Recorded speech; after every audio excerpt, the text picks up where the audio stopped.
یا کوئی پیغمبر ہی کیوں نہ ہو، کوئی شخص اپنا پیشاب بھی نہیں روک سکتا۔ اگر آپ یہ سمجھتے ہیں کہ یہ کفر ہے جملہ، تو ٹھیک ہے، پھر آپ اس جملے کو الٹ کریں کہ بڑے بزرگ بھی اور بڑے نبی بھی بغیر اللہ کی مرضی کے اپنا پیشاب روک سکتے ہیں، تو یہ کہیں انشاءاللہ جاتے ہوئے کفر کا فتویٰ آپ کو دے دیں گے ہم۔ آپ کہیں گے نہیں یہ تو نہیں کہہ سکتے، پھر دوسری بات بالکل درست ہے، یہ بات کسی کانٹیکسٹ میں ہو رہی ہے، اور نبیوں کو نہیں کہا کہ تم اپنا پیشاب نہیں روک سکتے، نبیوں کے ماننے والوں کو کہا کہ ظالموں نبیوں کو خدا نہ بناؤ۔ امام مالک دی بارگاہ کے مسئلہ پیش ہویا جی، جس ایک بندہ ہے جی انہیں مدینہ شریف دے اندر ایک گل کہہ چھڑی کہ حضور جانے جانا صلی اللہ علیہ وسلم کی چادر میلی ہے، آپ نے فرمایا کافر ہو گیا۔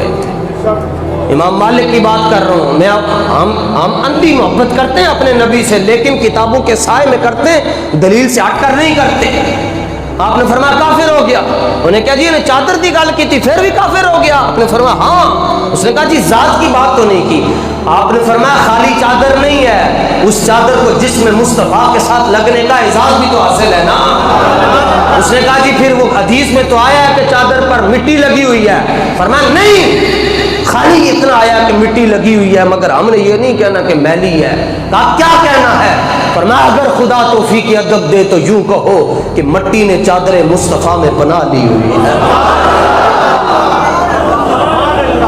مٹی نے چادر مصطفیٰ میں پناہ لی ہوئی ہے۔ اور بر صغیر کا سب سے بڑا فتویٰ فتاوی عالمگیری کے اندر 500 علماء نے فتویٰ دیا ہے، جس بندے نے حضور کے جوڑوں کی توہین کی وہ بھی دائرہ اسلام سے خارج ہو جائے گا۔